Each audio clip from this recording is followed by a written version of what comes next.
and that business and consumers therefore need to be encouraged to borrow more.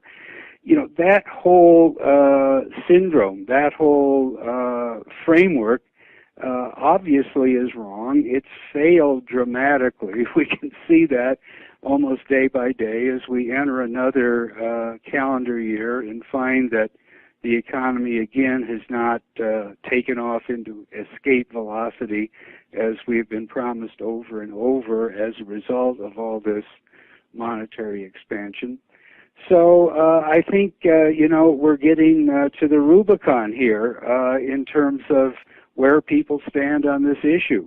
And I do appreciate the fact that she has been pretty tough on Wall Street and the bailouts, and that is all to the good. But you have to ask, why did all this happen? Why have we created so much leverage and risk-taking and kind of unproductive trading and churning in our financial markets? Did this, come out of the inherent nature of capitalism? I don't think so. Has there been a, upgrade in the level of greed on Wall Street? I don't think so. It's always been there. The change is at the central bank. The change, the difference, is in monetary policy, which is out of control. We're now in the 73rd month of zero interest rates. That's the most important price in all of capitalism, and it's been pinned at zero for 73 months, and they still can't quite get up the nerve to let it rise even by 25 basis points. So I think those points begin to frame the issue, and it's pretty clear that the kind of anti-bailout liberals like Elizabeth Warren don't have a clue as to what the fundamental problem is, and that is obviously an overwhelmingly out-of-control central banks, not just in the Eccles building here, but virtually every central bank in the world. Excellent points, David. What it comes down to for me is this idea that, if Elizabeth Warren was against the bailouts, I can't think of anything that's a more profound and pronounced and ongoing bailout than to drive interest rates to zero, prevent people who are savers from accumulating any interest returns on that money. And since they're not getting it, somebody is, and that turns out to be the banks and their balance sheets. So the Fed all on its own decided that it was going to, at the expense of one set of participants in the economy, punish them and reward another set, which I don't believe deserve to be rewarded. I can't think of anything that's more bailout-ish than that.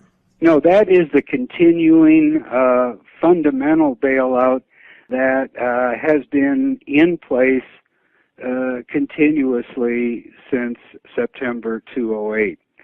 I actually addressed that yesterday in a blog when I went after Bank of America for, its latest malfaction, shifting the insured deposit money from the North American Bank to London so it could be spread around among, some fast money hedge fund traders to pull off various kinds of tax arbitrages. Well, the point I was making is that the banking system is not by any means fixed, that when you have a rogue operation like Bank of America now facing something like $100 billion worth of settlements, fines, penalties, recoveries, etc., that, I think, is a sign that nothing has been fixed and all the dangers are still there. But my underlying point in taking after Bank of America was that they have $1.1 trillion worth of deposits on a $2 trillion balance sheet. My view is that the financial repression on the front end of the yield curve by the Fed is at least worth 300 basis points. I mean, we shouldn't have zero cost of money. We still do have inflation and taxes. That's worth about $30 billion, arguably, in 2014 to Bank of America. in terms of reduced cost of funding their balance sheet. They had profits of $11.5 billion, so make your comparison. And the point I was getting at is that in a free market, they would be paying a lot more than zero for their deposits. Maybe the yield on some assets and loans would be a little higher, but I don't think it's symmetrical or parallel, because if we actually allowed the free market to price debt and other financial securities, if we allowed the yield curve to find its own proper shape based on honest price discovery in the market, I think the demand for borrowing would fall, and therefore interest rates would be thereby impacted, whereas the availability of savings would rise as interest rates normalized to something that was reasonable.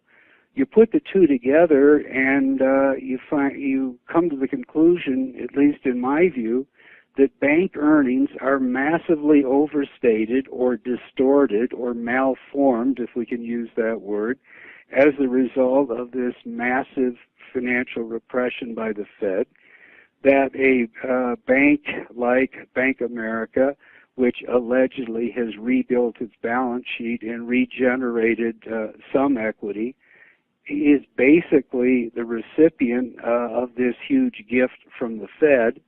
And so the banking system hasn't been fixed. It's simply the financial system that has been totally distorted and malformed by this destructive monetary policy. So all of that lies in front of us. And obviously, as we move on here from month to month and quarter to quarter, the coiled spring, which is being created in the financial markets as a result of this enormous intervention in money printing, is likely to unravel and break out in ways that are very hard to predict, but certainly will be surprising and disruptive. Now, what you're referring to here is the idea that I guess we just have all this speculative hot money. It's out there. When the Fed goes out and buys $1 trillion of mortgage-backed securities and stuffs that cash back into the system, it has to go somewhere. And some of it leaks back into the so-called excess reserves just kicking around at the Fed. But some of that's hot money. It's out in the wild. It's got to do something. So it chases yield, drives yields down even on junk debt to where it has a 5% handle. And in equities, we see some strange things. Like I'm sure, perhaps you caught this on Zero Hedge, that there are 4 cheese trucks running around this country that have a collective equity valuation of $100 million, which is a lot of cheese sandwiches, isn't it?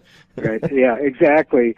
And I think that's the point. The mechanical Keynesians say not to worry. The money is circulating through the primary dealers as the Fed, until recent, quit the QE, but until the end of QE, bought $3.5 trillion worth of treasuries and GSEs from the point of the crisis in September 2008 to October.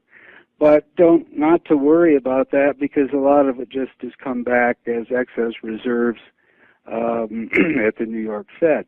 I think what is totally missing in that analysis is that as that massive liquidity injection circulates through the canyons of Wall Street, it dramatically impacts the pricing of everything in the financial market.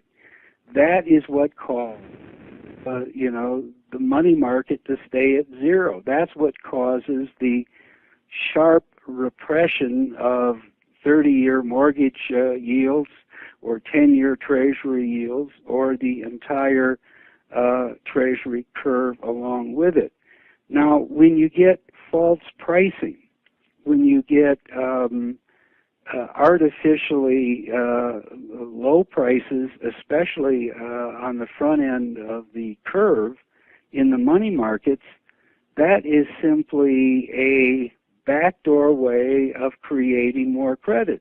In other words, the the money market or the repo market becomes the funding source for speculators buying up the curve, mismatching their maturities, collecting the spread, and laughing all the way to the bank because the Fed has promised them that it'll keep their carry cost at zero until further notice with a lot of prior indication, and that the assets that they're buying will not be allowed to drop dramatically in price, and so therefore the arbitrage is a no-brainer.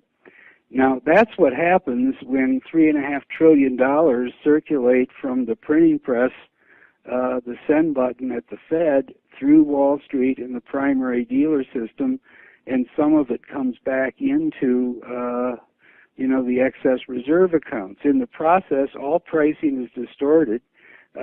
All assets, financial assets, get rehypothecated and carried in the overnight credit markets, the repo markets, the short-term unsecured debt markets.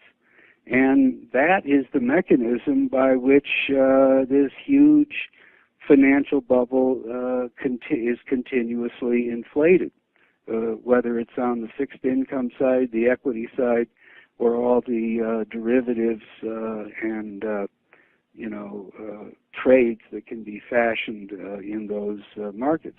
So let's look at just one aspect of all that money sloshing around, and it's one that really has got my attention full on. It's what's happened and is happening in the shale patch. So you have a bunch of drillers out there, and they're punching holes all over North Dakota, Colorado, Arkansas, you name it. And the way it was working was that they would drill these wells at a pretty horrendous cost, $7 to $10 million a pop, and then they would take the revenue streams that would come off of that, collateralize it in some way, and go put that in the market, sell junk debt, however they wanted to do that, and then get more capital and keep going. And David, as I analyzed this, I saw that these companies were not generating any positive free cash flow when oil was at $100 a barrel. What are you seeing in that space, and what do you think happens from here with oil at $50 a barrel?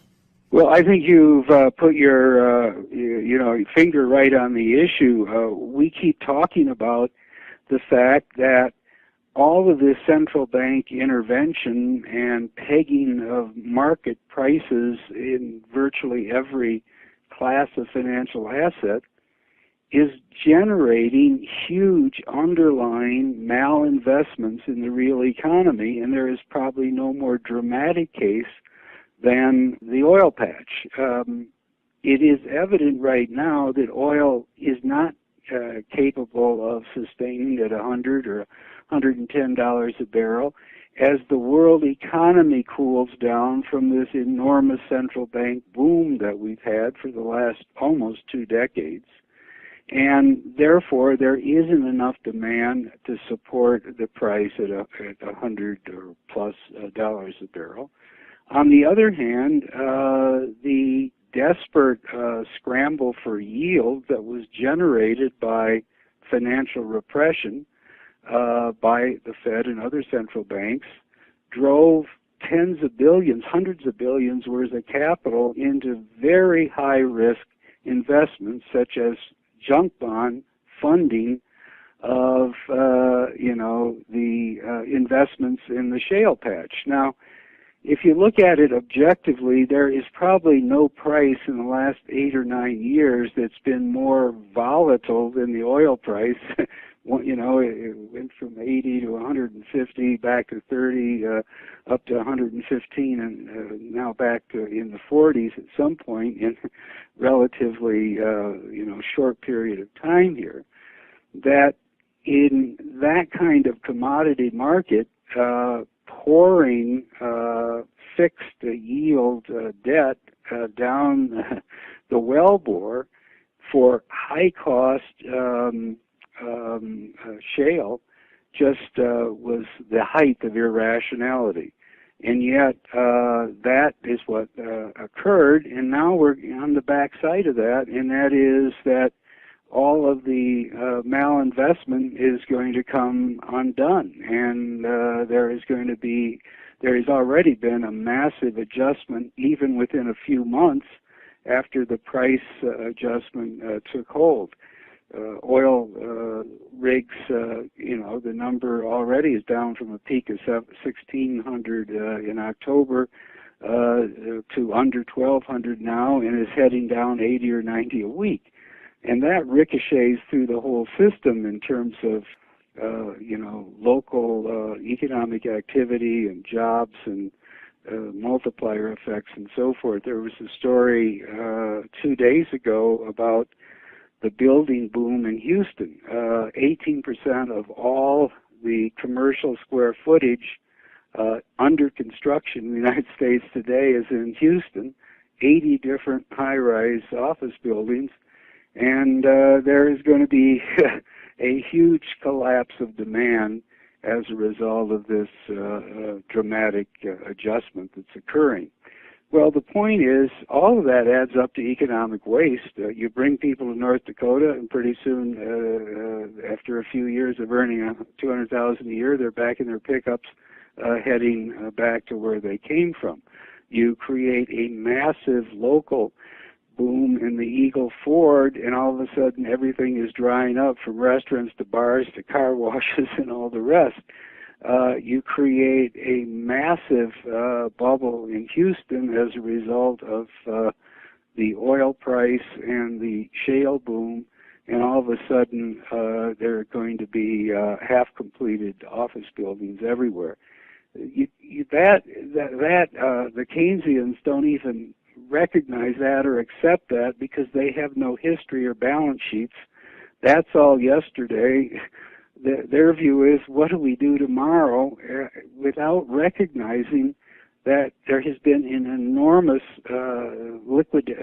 dissipation of resources, a misallocation of resources, and very brutal financial losses, particularly in the junk bond market, that resulted from the efforts of central banks to control the modern economy.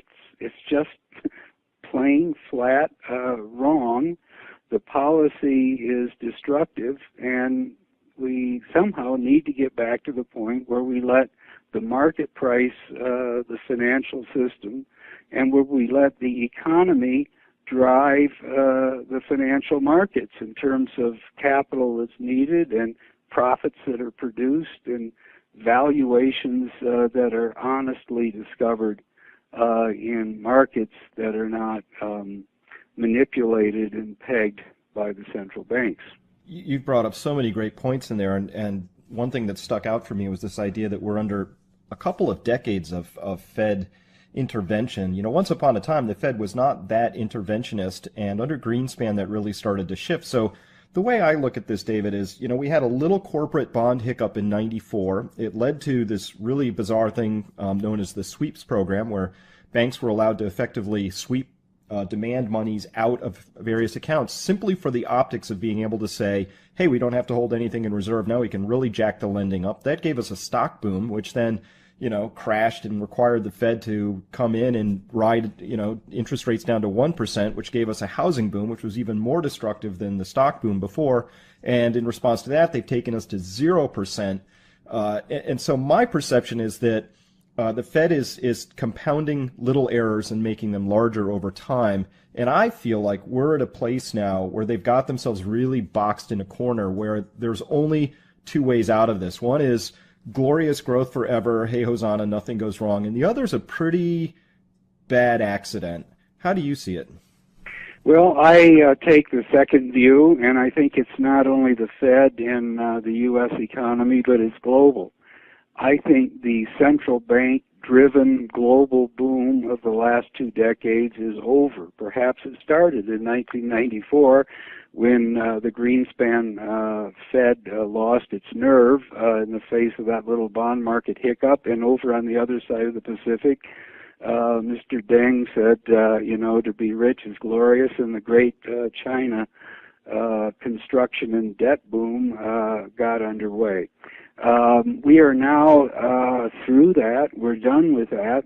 We're in the crack-up phase, and I think there are four big characteristics of that, which are going to basically shape the way the economy and the markets unfold as we go forward. I think you're going to see increasing desperation and extreme central bank financial repression because they have gotten themselves painted so deep into the corner that they are lost, they are desperate, and so almost week by week we have another central bank. This week it was Sweden lowering their money market rates into negative territory.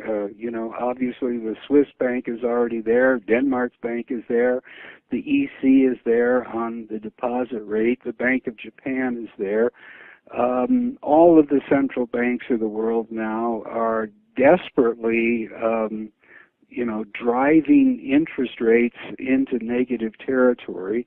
And I believe that they're lost. They are in a race to the bottom, whether they acknowledge it or not. The Central Bank of China can't sit still much longer when the RMB is appreciated something like 30% against the Japanese yen, because of the massive, bubble or monetary expansion that's being created there. So that's the first thing going on. Central banks out of control, in a race to the bottom, sliding by the seat of their pants, making up, really incoherent theories as they go. Everybody's talking about deflation and 2% inflation targets as being some magic elixir. There isn't a shred of proof anywhere that economies grow better over time at 2% than 0.8%. I mean, it is just made up. So I think that's the first thing. The second thing is increasing market disorder and volatility. In the last 3 months, the stock market has behaved like a drunken sailor, but it's really just a bunch of robots and day traders trading chart points until somebody can figure out what is happening directionally in the world. They just keep trading it back to 290. It bounces off. It takes a dive.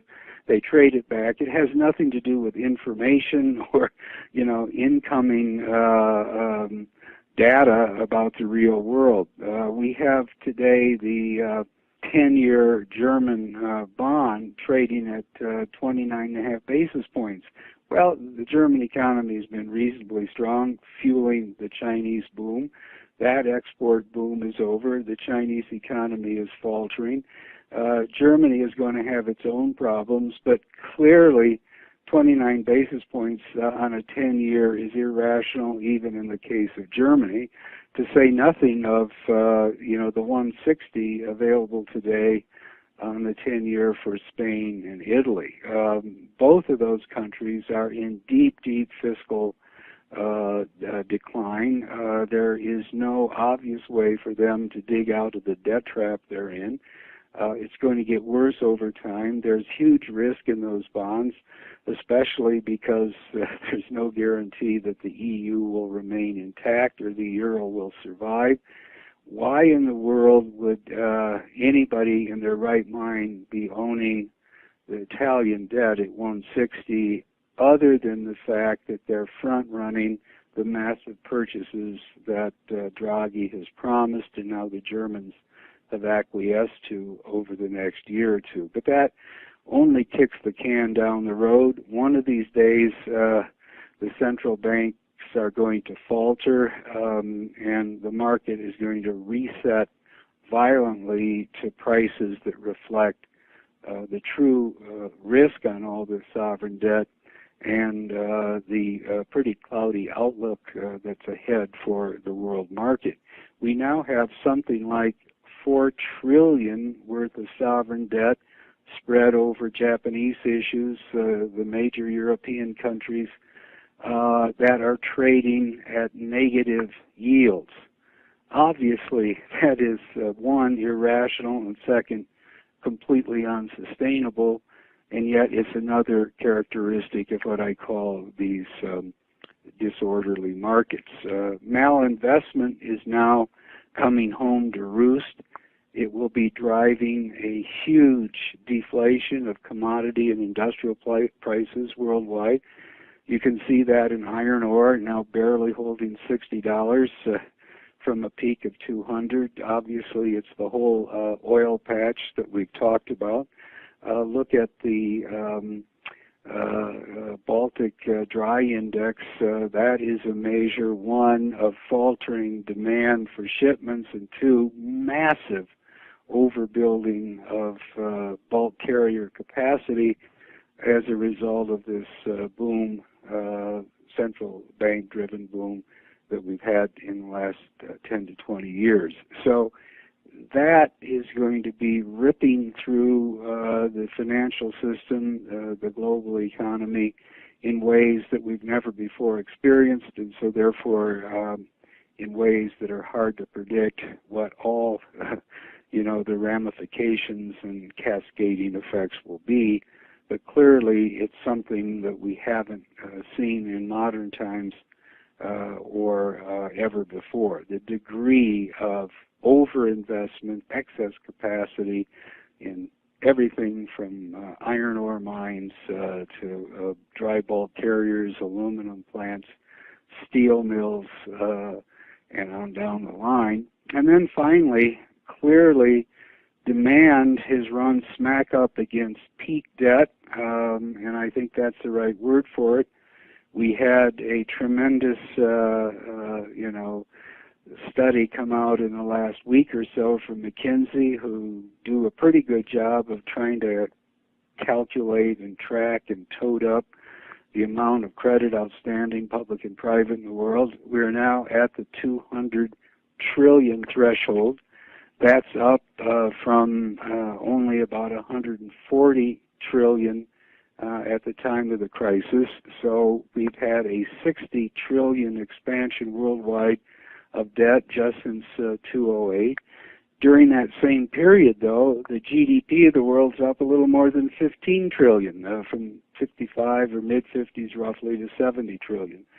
So we've generated, because of central bank money printing and all of this unprecedented monetary stimulus, we've generated something like 60 trillion of new debt in the world, and have barely gotten 15, 17 billion of new GDP for all of that effort. And I think that is a measure of why, the fundamental era is changing, that the boom is over and the crack up is underway. When you see that kind of minimal yield from the massive amount of new debt that has been generated. Now, I'd only wrap this up by calling to attention to the fact that within that global total of 200 billion, the numbers for China are even more startling. At the time of the crisis, we'll go back to 2000, China had 2 trillion worth of credit outstanding. It's now 28 trillion. So we've had just massive 14x growth in 14 years. There's nothing like that in recorded history, nor is there any plausible reason to believe that an economy which is basically under a command and control system that is run from the top down through the party cadres could possibly create 26 trillion in new debt in that period of time without massive, inefficiencies and waste and mistakes everywhere within the system, especially since they have no markets, they have no feedback mechanisms. It all comes cascading down from the top, and everybody lies to the next party above them. And I think the system is irrationally out of control. In any event, my point was that At the time of the 2008 crisis, China had allegedly, if you believe their numbers, which no one really should, but as reported, they had $5 trillion worth of GDP. It's now 10, so they've gained 5 of GDP. Their debt at the time of the crisis was $7 trillion. Now it's 28. So the debt is up more than 20 trillion, and the GDP is up 5. These are extreme, unsustainable deformations, if I can use that word, that just scream out danger ahead. Mayhem has happened, and the unwinding of this and the resolution of this is not going to be pretty. Now, that's a fantastic list. You've given us a number of characteristics of this crack-up phase. We've got this increasing desperation by the central bankers. Obviously, they've painted themselves in a pretty big corner. Can't possibly normalize interest rates now without creating just absolute world-class mayhem. Increasing market disorder and volatility because we've got all this malinvestment and we've got a lot of speculators and hot money and everything's mispriced, so who knows what anything is. And then this idea of peak debt, a couple $100 trillion of debt outstanding, those are our hallmarks. When this deformation comes up against reality and goes through its unwinding phase, paint that for me. What does that look like? Is that the markets just go haywire? Do we have flash crashes? Yeah. It's a great question. And first of all, everybody ought to be reasonably humble about their predictions or forecasts, because we have never been remotely in a world characterized by the things we've discussed so far. 200 trillion worth of debt, nearly a 3x debt to income ratio worldwide. The creation of new debt at a rate 4 times or even more the amount of new GDP that's being generated. Central bank financial repression at the zero bound that wasn't even imaginable, and I just don't think you can stress that enough. Wind back 10 years. Who would have predicted that any known events in the world would have been sufficient to drive the central banks to peg the money market, the short-term rate, at 0 for 73 months running, and actually 80 months once they get to July if they manage to raise it then. So these fundamental characteristics and distortions are so novel and unique that it's really difficult for anyone to predict how it will unwind. But I think it's more like a coiled spring. And when finally the pressure is released, there's going to be a lot of flying parts and pieces everywhere. And it'll amount to the great reset in financial markets. Everything is dramatically overvalued. Bonds, stocks, until recently commodities, they're already going into their reset. And I think it's just the first of many waves of repricing. And that means that you have multi-trillion bond bubbles in the world. You have multi-trillion stock market bubbles in the world. And they're going to resolve themselves pretty violently once confidence is lost. Ultimately, this is a con game going on in the world that the central banks have gotten away with for a long period of time, but it doesn't mean you can do it permanently. Sooner or later, the weight of disbelief becomes too substantial, too great for even the central banks to manage their way through. And we get a break, as they used to call it in old-fashioned times, a financial break. And once the financial break starts, we've seen a living demonstration of it in oil. 110 in June, hitting around mid-40s, and maybe another big leg to drop very easily in the months ahead. There wasn't one, out of 100 so-called oil analysts that saw anything remotely like this coming. And yet the facts on the ground were all materializing, all emerging, all, discoverable in June, and yet no one saw it coming. So maybe we take kind of the oil model and suggest it's going to be replicated many times over in other financial markets of the world as the central bank prop in this whole bubble, finally loses its traction. David, so many excellent points in there. I really want to focus on this idea of confidence. The central banks have really been given a big vote of confidence. They've been given a lot of leeway. They're acting in cahoots with each other. They've been doing a lot. I'm reminded now of a George Orwell quote, which is, "In a time of universal deceit, telling the truth is a revolutionary act." How revolutionary was the finance minister of Greece's pronunciations to the world?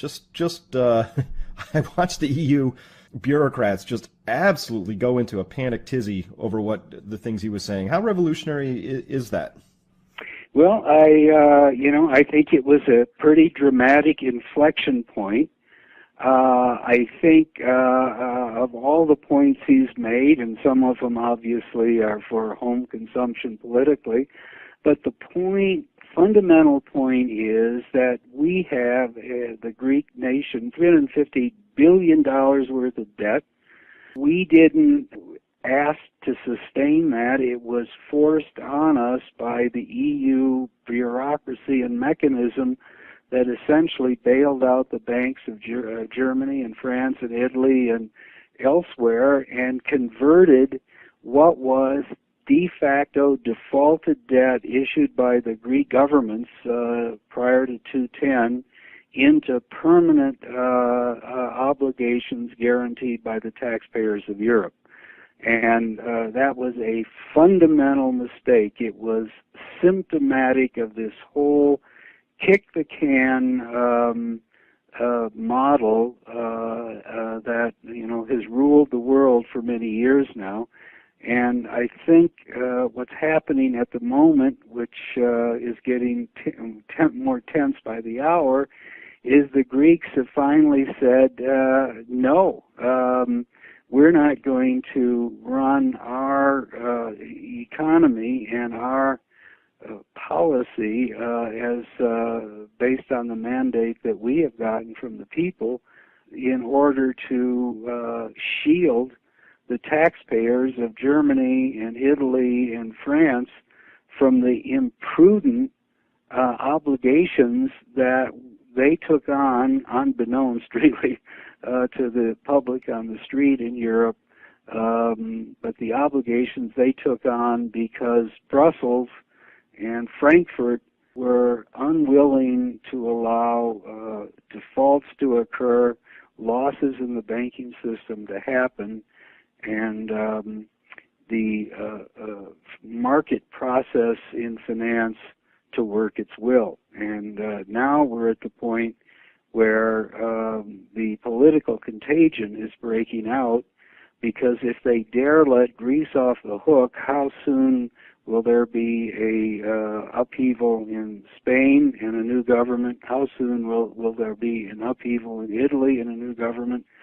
I think you're really at an explosive inflection point here. They may come up with some words to tide this over for another few months while they negotiate, but you're at a point where Greece owes $350 billion. It's got a GDP of $280 billion at best. Most of what they owe is to the machinery of the IMF, the EU, the ECB. It's all been moved into the sphere of politics, and I think politics is a much more explosive and unpredictable process than the markets recognize at the moment. In fact, I think the markets have their head in the sand. They are sheep being led to the slaughter. Of course, the fast money thinks they'll get the word before anybody else. But the kind of rally that occurred in the last couple of days in the euro and the yields on the European EU members that are next in line are really supremely irrational. People, rational investors would be selling their way out of the Italian bond as quick as they could get out of it, or the French bond, for that matter, 60 basis points for the 10-year debt of France. That is, a stunningly stupid condition.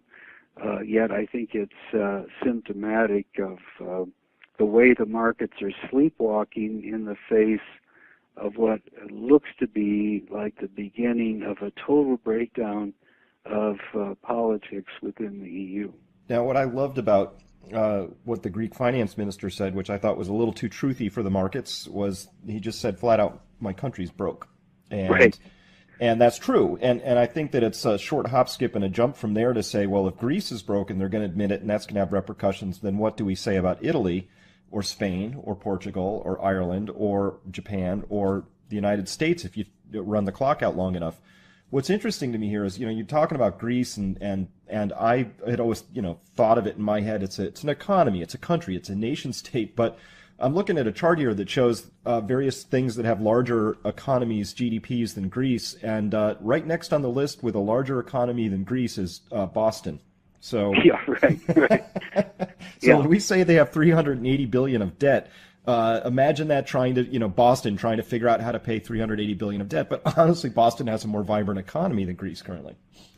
Yeah, and I think the problem is Greece is the inflection point. It's not just the $350 billion that they can't service. The fact is they were bankrupt in 2010. He was right. They should have proceeded to write-offs and ejection if it needed to be from the euro and the EU at the time. But they haven't, and that policy has become the universal policy of central banks in cahoots with governments all around the world. I mean, look at Japan. Their population is getting older by the day. Their economy, notwithstanding all of this massive stimulus from Abenomics, is not expanding. Their total debt is something like 500% of GDP, public and private. Their public debt is, 2.5 times GDP, off the charts. This is an equation that can't be sustained. It is an explosive equation. So Greece may be the size of Boston, but it symbolizes a planet-wide policy and condition and deception about the true, state of economic and financial reality.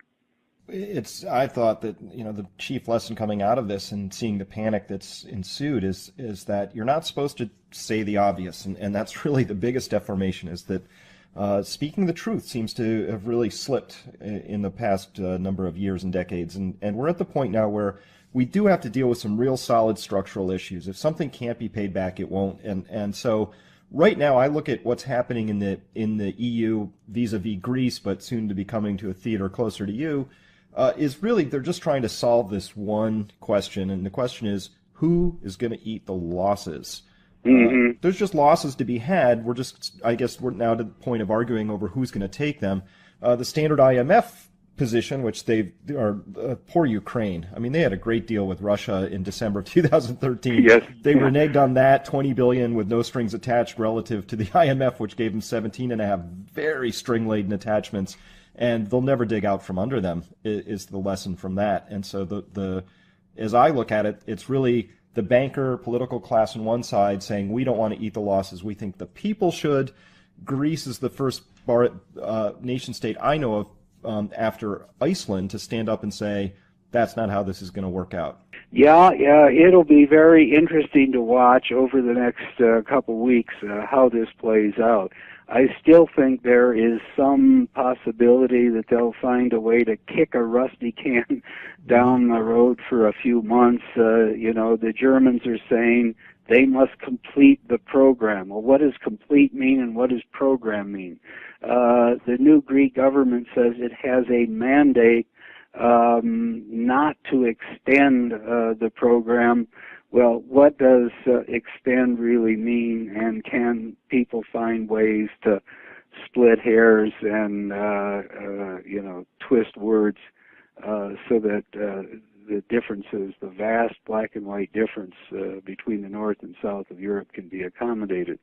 I think maybe words can extend the situation for a few months, but it's pretty clear now that Europe is running into a very difficult place, and that this isn't going to last much longer.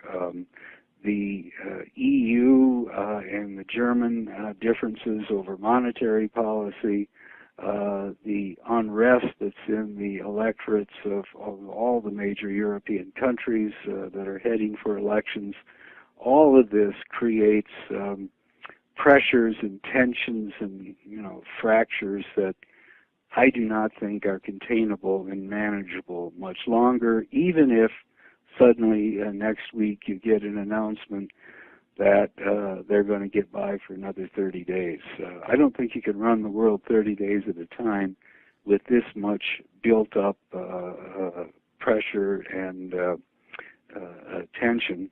And so, therefore, at the end of the day, we are more exposed to unexpected dislocations, to the so-called black swan events than ever before. And when you have a system that has never been this unstable and fragile, in which the environment is rich with opportunities for surprise and dislocation, I think it is a very dangerous time. I couldn't agree more, and since we can't predict what's going to happen, I'm constantly advising people that they should be prepared for almost anything. So true diversification is really important these days. As a final comment from you, I'm wondering, I'm watching this Greece thing as a petri dish to figure out how this all might play out. This leftist party gets put in place, and they've been given a mandate, they feel, and so they're going to go forward. The EU's in a tough position here because I don't think they can, quote unquote, let Greece get away with this. So they're going to have to be tough. But if they're too tough and they kind of crush these guys, who's waiting in the wings is the party Golden Dawn, which is ultra right-wing fascist group coming out of that's in Greece. And there's a sort of rise of those sentiments I'm detecting all across Europe. And I think that's just what happens when we saw this in World War I and then especially before World War II, that strict austerity and things like the Versailles Treaty and all of that just have a way of creating pressures that create either space for or new recruitment for